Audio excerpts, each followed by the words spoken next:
जैसा आपका जो एम्पियर सर्किट लॉ है उसका बेस्ट एप्लीकेशन नंबर 4 टॉरॉइड को आज डिस्कस किया जाएगा। देखिए अभी तक आपने सोलेनॉइड का डिस्कशन किया था जिसके अंदर पर्टिकुलर किसी वायर को वाउंड किया जाता है नंबर ऑफ एन लूप में। क्लियर? तो इसके सोलेनॉइड के केस में बात करेंगे, that is the first and and that is the second and. और इस पर्टिकुलर सोलेनॉइड को आप लीनियर फॉर्म से किसमें कन्वर्ट कर देंगे? सर्कुलर फॉर्म में। इसका मतलब क्या हुआ? एक तरह से जिस सोलेनॉइड में फर्स्ट एंड और सेकेंड एंड दिया हुआ है या फर्स्ट टर्मिनल और सेकेंड टर्मिनल दिया हुआ है, आप उसे किसमें कन्वर्ट कर देंगे? Endless solenoid.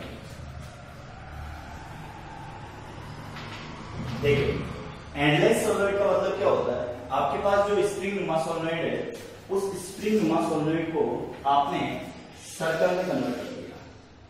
किसमें कन्वर्ट कर दिया? सर्कल में। अब देखिए यहां पे जब आपने इस पर्टिकुलर सोलेनॉइड को सर्कल में कन्वर्ट किया तो ऑटोमेटिकली आपके पास जो डायग्राम आएगा उस डायग्राम में एक्सिस आएगी जो किसी पर्टिकुलर पैरामीटर को रिप्रेजेंट करती है। यहां पर बात करते हैं किसी भी पर्टिकुलर वायर को, तो जो ऑलरेडी लीनियर फॉर्म में जमा हुआ है उसे सर्कुलर फॉर्मेट में कन्वर्ट करना है। तो कैसे कन्वर्ट करेंगे? देखिए यहां से वाइंडिंग सर्कुलर फॉर्म में जा रही है,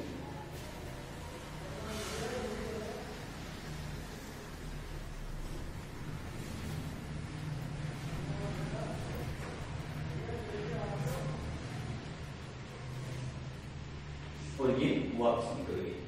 दैट इज कंप्लीटली सोलेनॉइड जिसके फर्स्ट एंड सेकंड एंड का यहां डिस्कशन हो रहा है, and that is a toroid. It is called as endless solenoid. Clear? Toroid की कैसे बात करेंगे? What is the condition of radius? Okay, देखिए यहां से लेकर यहां तक जो डिस्टेंस होगा that is internal radius r1, और यहां से लेकर यहां तक जो रेडियस काउंट होगी that is external radius r2। इसका मतलब जब आप किसी पर्टिकुलर सोलेनॉइड के लिए मैग्नेटिक फील्ड काउंट करेंगे, क्या काउंट करेंगे?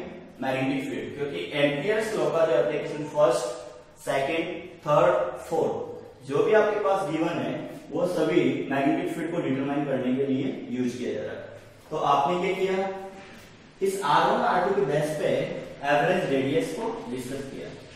That is the average radius R is equal to R1 plus R2 divided by 2। कभी कभी अगर किसी पर्टिकुलर क्वेश्चन में, ये इंपॉर्टेंट पॉइंट है, इसको ध्यान से देखना। टॉरॉइड बहुत सिंपल है, टॉरॉइड का डेरिवेशन कोई लेंथी नहीं है, लेकिन टॉरॉइड के न्यूमेरिकल के जो इंपॉर्टेंट सेगमेंट है वही है। किसी भी टॉरॉइड के न्यूमेरिकल में अगर आपको एक्सटर्नल रेडियस और इंटरनल रेडियस गिवन हो तो R1 और R2 के बेस पर आप एवरेज रेडियस फाइंड आउट कर सकते हैं। First of all average radius determine करने का एक सिंपल कॉन्सेप्ट है कि जो एक्सटर्नल रेडियस है R2 उसमें आप इंटरनल रेडियस को क्या कर देंगे? ऐड कर देंगे और डिवाइड बाय 2 कर देंगे। That is the average radius. और इसी रेडियस को आप पर्टिकुलर सर्कमफेरेंस के लिए यूज करेंगे। तो ये इसका स्मॉल r रेडियस में सर्कमफेरेंस काउंट होगा। अब देखिए ये जो सर्कमफेरेंस यहां पे काउंट किया जा रहा है, what is this? This is a axis. जो एक्सिस सोलेनॉइड के अंदर एक पर्टिकुलर लीनियर फॉर्म में यूज की जा रही थी वो यहां पर कन्वर्ट होकर किस में चली गई? एक सर्कुलर एक्सिस में। तो बेटा टॉरॉइड के डायग्राम को जब आप सिंप्लीफाई करते हो तो there are number of 3 path available, path 1, path 2 and path 3। देखिए पाथ 1 किसको डिटरमाइन कर रहे हैं? जो इंटरनल पार्ट है। अब आपको जो नोट्स में डायग्राम दिया जाएगा उसमें पाथ को डिटरमाइन किया होगा, तो that is the first path. इसको आप लिखेंगे T1। इसका मतलब टॉरॉइड के इंटरनल सेट में और एक्सटर्नल बाउंड्रीज में आपको दो एक्सटर्नल बाउंड्रीज पाथ दिए जाएंगे और एक इंटरनल बाउंड्रीज पाथ दिया जाएगा। देखिए that is the internal segment, मतलब एक ये पर्टिकुलर एरिया है जो टोरॉइड द्वारा क्या किया गया, सराउंडेड किया गया है। टोरॉइड ने इस पार्ट को जब किसी पर्टिकुलर एरिया में बाउंड किया है तो इसे आप पाथ 1 का नाम देंगे। As well as external boundaries पर जो पाथ मिलेगा उसे आप P2 का नाम देंगे, लेकिन P3 का नाम देंगे। और जो सर्कमफ्रेंस का पाथ दिया गया है उस पाथ को आप P2 का नाम देंगे। इसका मतलब इस P1, P2 और P3 को आप देखिए, that is the point where we can discuss about the magnetic field. ये क्या है, P1, P2, P3 एक तरह से किसी पर्टिकुलर टोरॉइड के आउटर एरियाज में, बाउंड्री एरियाज में और इंटरनल एरियाज में आने वाले पॉइंट्स हैं जहां पर आपको मैग्नेटिक फील्ड को डिटरमाइन करना है। देखिए जो P1 है वो तो हो गया आपका बाउंड्री एरिया, जिसका मतलब इस सोलेनॉइड के बाहर की ओर भी क्या होता है, P0 होता है, ये बाहर की ओर भी P0 होगा।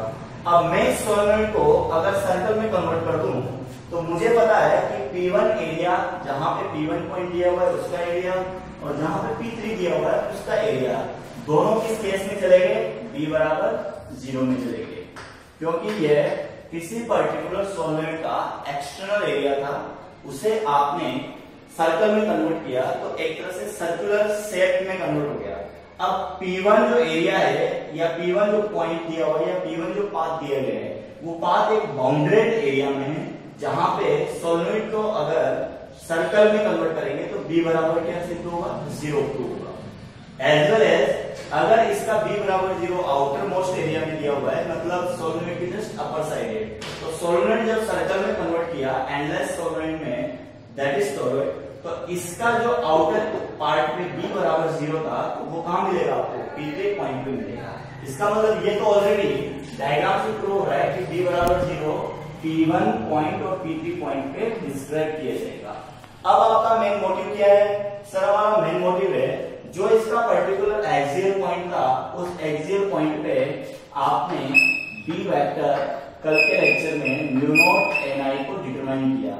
क्लियर, म्यू नॉट ni मैंने आपको कल की क्लास में डिस्कस किया था कि जो मैग्नेटिक फील्ड सोलेनॉइड के केस में डिटरमाइन किया गया है उसकी वैल्यू यह तो लूप रेडियस पे डिपेंड करती है और नहीं इसकी लेंथ पे डिपेंड करती है। बिकॉज यहाँ पे एक क्वेश्चन किसी के दिमाग में आ सकता है कि सर यहाँ पे म्यू नॉट स्मॉल एन को रिप्लेस कर दो और ये हो गया आई। अब बताइए कि लेंथ पर डिपेंड किया नहीं किया, फिर भी मैं आपसे ये कहूंगा कि यहाँ पे लेंथ पे डिपेंड नहीं कर रहा, बिकॉज जितने नंबर ऑफ एन लूप है उसको लेंथ से डिवाइड करते जाइए, स्मॉल एन क्या आ जाएगा, एक कांस्टेंट राशि आएगी, कांस्टेंट क्वांटिटी आएगी। कांस्टेंट क्वांटिटी है, इसका मतलब इसे बोलेंगे number of loop per unit length. Clear, तो नंबर ऑफ लूप जितने सेगमेंट में बढ़ेंगे उतने सेगमेंट में क्या होगी, लेंथ को बढ़ाना पड़ेगा। इसका मतलब आप किसी पर्टिकुलर सोलेनॉइड के केस में ये बात कर सकते हो कि ईच एनी सोलेनॉइड, जैसे मान लो इसी सोलेनॉइड की बात हो रही है और यहाँ पे आपने बोल दिया कि सर 10 लूप पर लेंथ, क्या हो रहा है, 10 लूप पर लेंथ। अब आप नंबर ऑफ एन को लेंथ के रेफरेंस में आप देखिए कैसे, जैसे जैसे सोलेनॉइड की लेंथ बढ़ाएंगे वैसे वैसे उसमें प्रेजेंट नंबर ऑफ एन का वैल्यूएशन क्या हो जाएगा, बढ़ जाएगा। इसका मतलब आप यहाँ पे इस चीज को डिस्क्राइब नहीं करेंगे। क्लियर, बी इनवर्सली 1/n यहाँ पे नहीं होगा, यहाँ पे n/l, n और l दोनों क्या होते हैं, प्रोपोर्शनल होते हैं। इसका मतलब इनका रेशियो क्या आएगा, कांस्टेंट आएगा, और ये रेशियो कांस्टेंट आएगा तो इसे किसमें कन्वर्ट करेंगे आप, स्मॉल एन में कन्वर्ट करेंगे। ओके, इसका मतलब ये जो मैंने कल की डेट का जो पॉइंट दिखाया था वो पॉइंट ऑलरेडी क्लियर हो चुका है। पहला पॉइंट था आपका कि magnetic field due to the solenoid on the axis is uniform and magnetic field does not depend on small radius, जो इसकी रेडियस होती है सर्कुलर लूप की, जो इसका लूप बना हुआ है उसकी रेडियस और इसकी लेंथ पर डिपेंड नहीं करता। क्लियर, तो ये दोनों पॉइंट आपको सोलेनॉइड में समझाए गए थे। सोलेनॉइड को अगर एंडलेस सॉलिड में कन्वर्ट कर दिया जाए तो वो एक टोरॉइड को कंस्ट्रक्ट करेगा, और टोरॉइड के अंदर बेटा ये वाला पार्ट एक तरह से P3 को डिनोट कर, ये वाला पार्ट जो इंटरनल बाउंड्रीज में सिलेक्ट किया है एक तरह से P1 को डिनोट कर रहा है, और ये वाला पार्ट जो किसी सॉलिड की एक्सिस पे है तो वो टोरॉइड की एक्सिस पे काउंट होगा, और टोरॉइड की एक्सिस पे जो पॉइंट लिया जा रहा है उसे P2 लिया जा रहा है। तो there are number of 3 points present P1, P2 and P3। P1 और P3 का मैग्नेटिक फील्ड की वैल्यू क्या है बेटा 0 है, लेकिन P2 पे आपको एम्पियर्स लॉ से कैलकुलेट करनी है। क्लियर? टोरॉइड की आपको डेफिनेशन कितनी है, टोरॉइड की डेफिनेशन के बाद आपको डायग्राम बनाना है, और डायग्राम के बाद आपको डेरिवेशन करना है। तो ये सीक्वेंस आपको नोट्स में भेज दी जाएगी। देखिए अब इसका मैग्नेटिक फील्ड काउंट करते हैं। देखिए we know that derivation start हो रहा है बेटा, we know that एम्पियर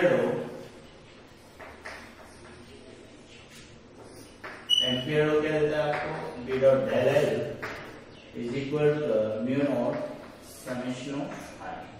इसको ओपन करेंगे, b del l cos theta is equal to mu naught summation of i। Clear? अब देखिए जैसा मान लो यहां पर जो लूप बनाया गया है उस लूप की बिहाफ पे बात करें, ये तो इसके लिए क्या हो जाएगी, एवरेज रेडियस हो जाएगी। क्लियर? और आपको पर्टिकुलर लूप डिजाइन करना है तो उस पर्टिकुलर लूप के पार्ट पे देखिए, लेंथ वेक्टर और पी वेक्टर दोनों क्या आएंगे, एक ही डायरेक्शन में। ये हो जाएगा according to diagram P vector perpendicular to the del l means theta की वैल्यू 0 और cos थीटा की वैल्यू क्या हो जाएगी 1 हो जाएगी। इसका मतलब b integration of del l mu naught summation of i। Clear? देखिए यहां पर जो समेशन ऑफ i को डिस्क्राइब करना है उसके लिए आपको इसमें number of n loop consider करने हैं। नंबर ऑफ n लूप जो कंसीडरेशन होगा वो समेशन ऑफ i को डिस्कस करेगा। तो दो वैल्यूज पुट करनी है, एक तो समेशन ऑफ i, माना कि टोरॉइड में बेटा n लूप है उसको i के साथ बाउंड कीजिए, और इंटीग्रेशन ऑफ डेल l, तो ये एक तरह से क्या होगा, सर्कल होगा, और सर्कल का जो लेंथ बनेगा दैट इज पैरामीटर, और पैरामीटर आपके पास क्या आएगा 2πr। क्लियर? तो आपको सिंपल डेरिवेशन लेना है, 2 या 5 सेकंड का डेरिवेशन है। According to diagram b vector perpendicular to del l, तो ये तो क्या हो गया cos थीटा की जगह 1 हो गया। समेशन ऑफ i जो पॉइंट दिया गया है, समेशन ऑफ i ऐसे डिस्क्राइब होगा, each loop concentrate capital I current, now capital N loop provide to the Ni total current. तो इसकी जगह आपको क्या पुट करना है, Ni पुट करना है, और इंटीग्रेशन ऑफ डेल l की जगह क्या पुट करना है 2πr पुट करना है। क्लियर? तो लेफ्ट एंड राइट साइड पर वैल्यूज को पुट करेंगे। देखिए ये तो आपको हो गया b, इधर हो गया 2πr, ये हो गया म्यू नॉट, और ये हो गया n into i। What is the values, mu naught ऐसा कैसा रहेगा, ये हो गया n अपॉन 2πr, और ये हो गया साथ में i। देखिए मैंने आपको इनिशियल फॉर्मेट में समझा दिया कि जैसा मान लो कुल कैपिटल L लेंथ की सोलेनोइड है।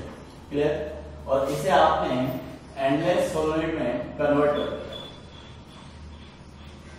तो एंडलेस सोलेनोइड का अगर रेडियस स्मॉल r है तो इसकी टोटल लेंथ किसकी इक्विवेलेंट होगी, सर्कमफेरेंस इक्विवेलेंट होगी। इसका मतलब आपको यहाँ पे n अपॉन 2πr के साथ रिप्लेसमेंट करना है स्मॉल n, और what is the small n, that is the number of loop per unit length. तो अगेन आपका जो फॉर्मूला है वो वापस उसी फॉर्मेट में अवेलेबल,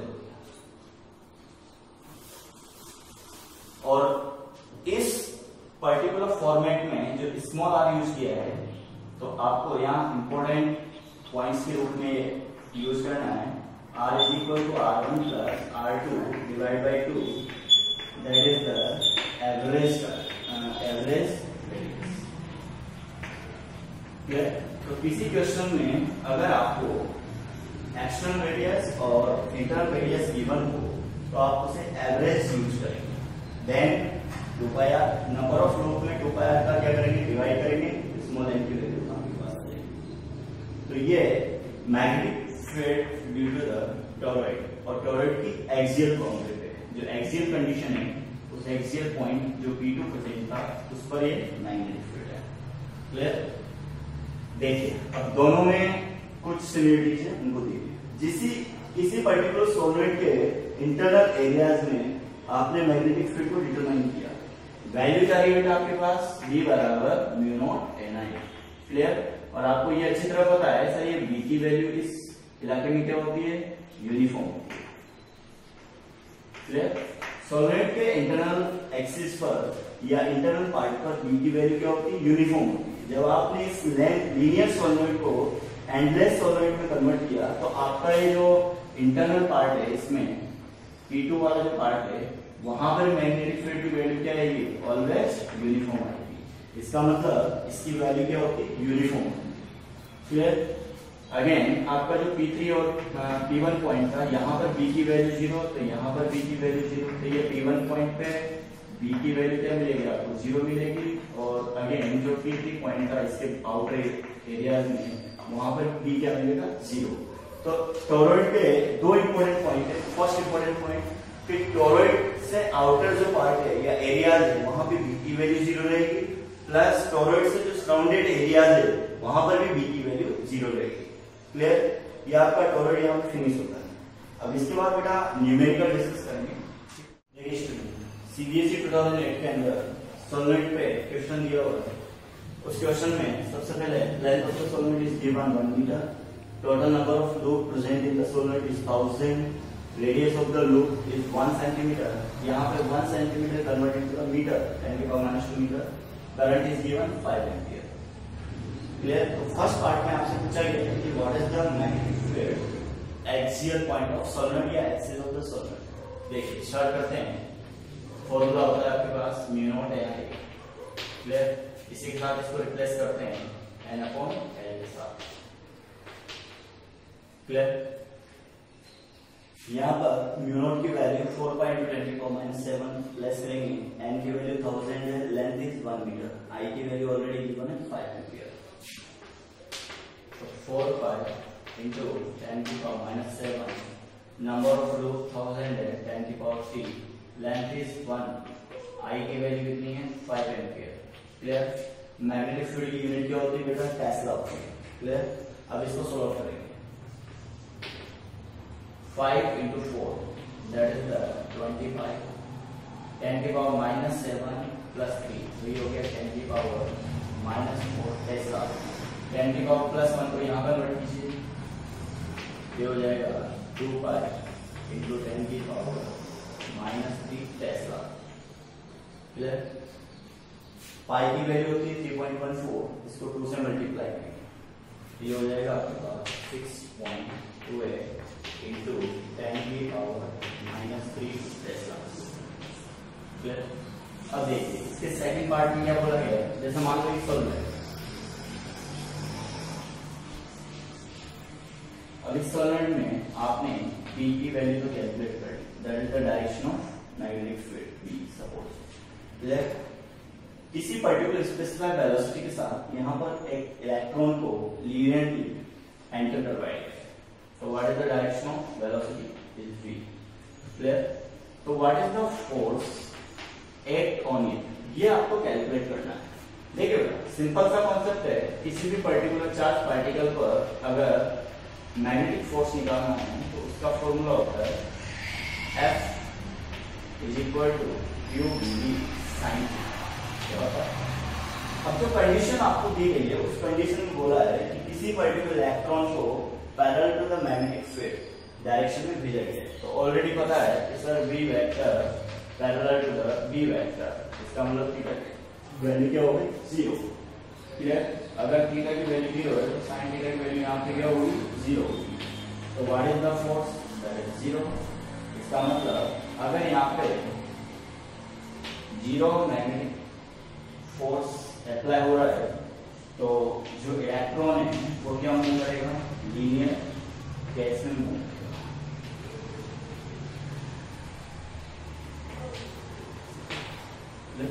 तो ये तो आपका सोलनॉइड बैच इक्वेशन था। अब जैसे मान लो सेकंड क्वेश्चन इसी के साथ सोल्व करोगे।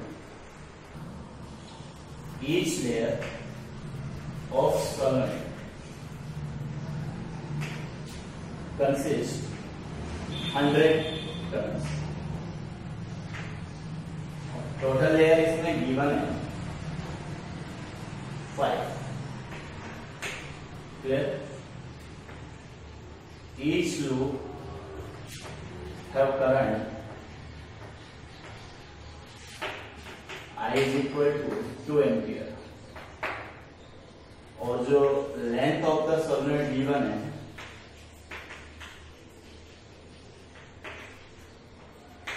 वो गिवन है 5 मीटर। अब ऐसे क्वेश्चंस में आपको हमेशा याद रखना है टोटल नंबर ऑफ लूप के बारे में अगर बताया गया है तो उसे आप केयरफुली रीड करेंगे। फर्स्ट अगर मान लो ये क्वेश्चन ये बोल देता है कि total number of layer is 5 and total number of loop is 500, तब कैसा लगता? यहां बोला गया है कि each layer of solenoid have 100 turns और टोटल लेयर्स कितनी है 5।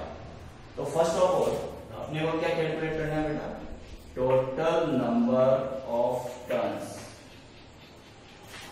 तो ये हो जाएगा 5 लेयर है